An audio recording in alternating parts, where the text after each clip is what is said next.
بوها با ما حرف میزنن. چطوری از روی بوها بفهمیم که سرطانی در راهه؟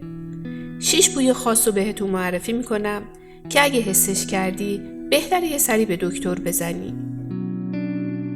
البته معنیش این نیست که هر وقت این بو رو احساس کنیم میتونه نشونه بیماری باشه. اینها باید خصوصیت دیگه‌ای هم داشته باشن. مثلا این که این بو رو فقط شما احساس میکنی و اینکه این بو برای یه بار و دوبار نیست، مدتیه که ولت نمیکنه. بوهایی که از ناحیه بدن انسان برای خودش میاد و فقط خود آدمه که اونو احساس میکنه. گاهی بوی پوست یا بوی نفس میتونه زنگ خطر باشه. این بوهایی هستن که احساس میکنی درون مغز خودته، نه بیرون. یعنی بیرون و هر جا میگردی این بو نیست، یا اینکه اطرافیان اصلا احساسش نمیکنن. پس بهتره که اگه این اتفاق مدتی برای کسی افتاد پیش پزشک بره و پیگیری کنه، این ضرری نداره. از رتبه 6 شروع میکنیم. بوی آمونیاک یا بویی مثل وایتکس که میتونه علامت مشکلات کلیه یا حتی سرطان کبد و کلیه باشه. اگه نفس انسان همچین بویی بده، معنیش اینه که کلیه یا کبد نمیتونه خون رو درست تصفیه کنه. اوره توی خون زیاد میشه و نفس بوی آمونیاک یا بویی مثل وایتکس میگیره. رتبه 5، نفسی که بوی لاکپاکون یا استون میده میتونه نشونه مشکلات کبد باشه. رتبه 4، حس بوی مداوم سوختگی. بوهای عجیبی مثل بوی لاستیک سوخته یا بوی نون تست سوخته.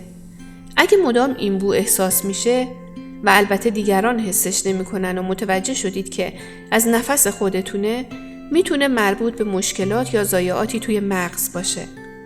رتبه 3، بوی گوشت فاسد شده که اگه مدام احساس بشه میتونه معنیش یه تومور پیشرفته باشه که داره بافها رو تجزیه میکنه. این بو میتونه مربوط به سرطان پوست، سینه یا سرطان ریه باشه.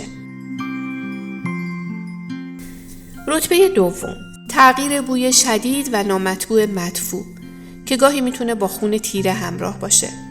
خب مسلماً که مدفوع بوی خیلی بدی داره، اما این دفعه این یه بوی تغییر یافته شدید گندیدگیه که ممکنه همراه با خون غلیظ یا خون تیره رنگ و سیاه رنگ باشه، نه خون روشن، که این میتونه علامت سرطان روده بزرگ باشه. و رتبه اول، بوی بد شدید و مداوم از دهان. بویی که با مسواک و نخ دندون و رعایت کردن بهداشت دندون هم از بین نمیره. البته بوی دهان دلایل مختلف زیادی داره، مثل عفونت لثه یا مشکلات گوارشی. ولی یکی از دلایلش میتونه تومورهای ناحیه سر و گردن باشه، مثل سرطان زبان و دهان و لوزه. البته تنها بوی بد دهان دلیل این سرطان نمیشه. زخمای دهانی که خوب نمیشن یا دردای شدید وقت قورت دادن، تغییر صدایی که خیلی طولانی میشه میتونه جزو علائم سرطانهای ناحیه سر و گردن باشه. البته وسواس به خرج ندین و هر بوی ناخوشایندی رو به این حساب نذارید. این بوها باید مدت طولانی همراه آدم باشه و بویی باشه که فقط خود انسان حسش کنه. خب اینها اگه پیگیری پزشکی بشه میتونه تو تشخیص زود هنگام سرطان به انسان کمک کنه و جلوی مشکلات بعدی رو بگیره. ممنونم از همراهیتون. ازتون میخوام که ویدیو رو لایک کنید، به دوستاتون معرفی کنید و اگه تا به حال عضو کانال ما نشدید همراه ما باشید.